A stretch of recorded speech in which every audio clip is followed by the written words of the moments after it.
Bonsoir chers auditeurs et chères auditrices, de notre web radio R212, notre auteur Ajar Dehan et notre auteur Mamouna Sharki, en leur qualité d'experts invités, partagent leur avis et leurs réflexions avec vous dans cet article intitulé L'achat public à l'épreuve de la qualité, entre stratégie et responsabilité. Le voici en podcast pour vous. Ajar Dehan et Mamouna Sharki ouvrent leurs réflexions en mettent l'accent sur une problématique centrale et soulèvent une interrogation essentielle de la manière suivante.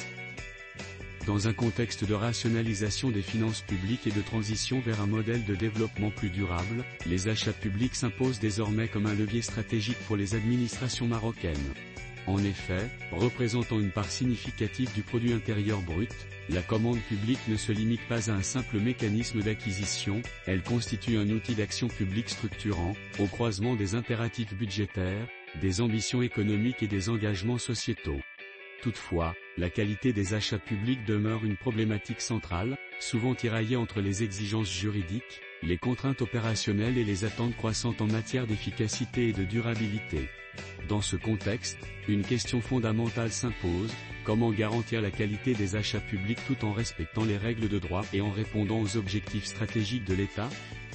Ainsi, la présente réflexion s'articule autour de deux axes complémentaires, l'analyse des fondements juridiques et pratiques de la qualité des achats publics, puis l'examen des leviers d'amélioration, à travers l'innovation et les achats responsables. Ajar Dehan et Mamouna Sharki entament leur premier axe de réflexion par une mise en lumière du socle juridique qui régit la qualité des achats publics ainsi. Les fondements juridiques et pratiques de la qualité des achats publics, a un socle juridique au service de l'équité et de l'efficience. De surcroît, la commande publique repose sur un cadre normatif exigeant, consacré par la réglementation marocaine. Trois principes fondamentaux en assurent l'ossature, la transparence, la mise en concurrence et la non-discrimination. À cet égard, la transparence garantit l'ouverture et l'accessibilité des procédures d'achat, limitant ainsi les risques d'arbitraire et de favoritisme. Par ailleurs, la mise en concurrence permet de sélectionner les offres les plus avantageuses selon des critères objectifs, notamment le prix, la qualité technique ou encore les performances environnementales.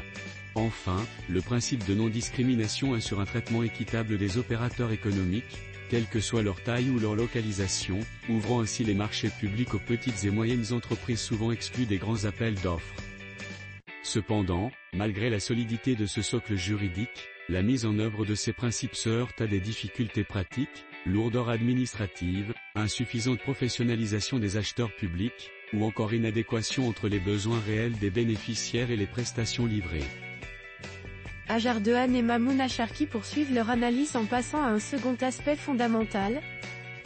Des pratiques opérationnelles garantes de la performance des achats. Ainsi, au-delà du droit, la qualité des achats publics repose également sur des pratiques opérationnelles rigoureuses. Tout d'abord, la planification des besoins apparaît comme une étape cruciale.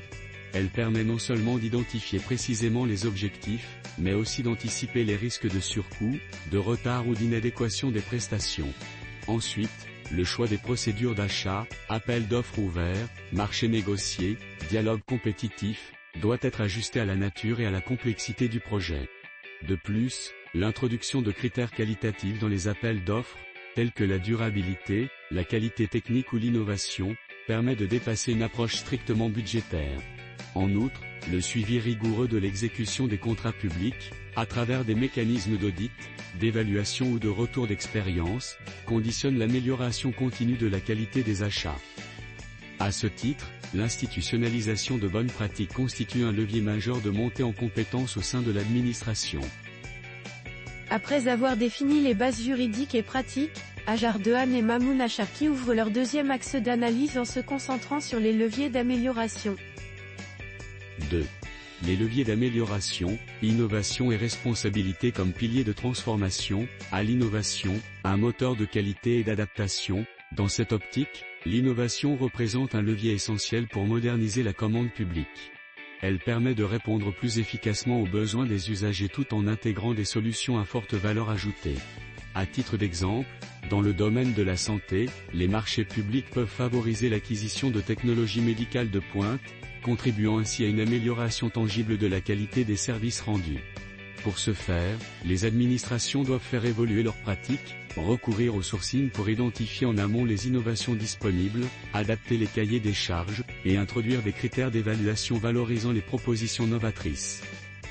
Par ailleurs, renforcer les passerelles avec les PME et start-up, souvent plus agiles et créatives, permet de diversifier les solutions proposées et d'encourager un tissu économique innovant, à forte dimension locale.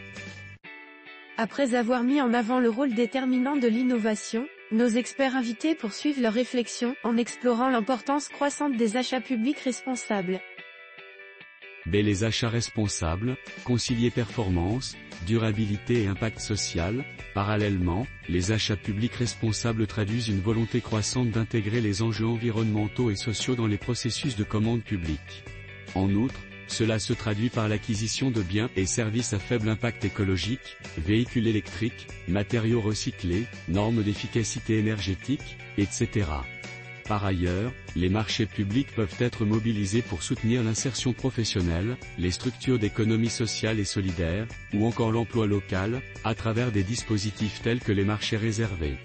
Toutefois, l'intégration de ces critères nécessite une transformation profonde de la culture administrative, formation des acheteurs, adaptation des outils juridiques, sensibilisation des opérateurs économiques. Malgré ces défis, les achats responsables apparaissent comme une opportunité stratégique pour aligner la commande publique avec les engagements du Maroc en matière de développement durable et de justice sociale. Arrivant à la conclusion de leur réflexion, Hajar Dehan et Mamoun Acharki insistent sur une approche globale et intégrée de la qualité des achats publics en ces termes. En somme, la qualité des achats publics ne peut se réduire à un simple enjeu technique ou réglementaire. Elle doit s'inscrire dans une démarche globale, articulant rigueur juridique, efficacité opérationnelle et ambition stratégique.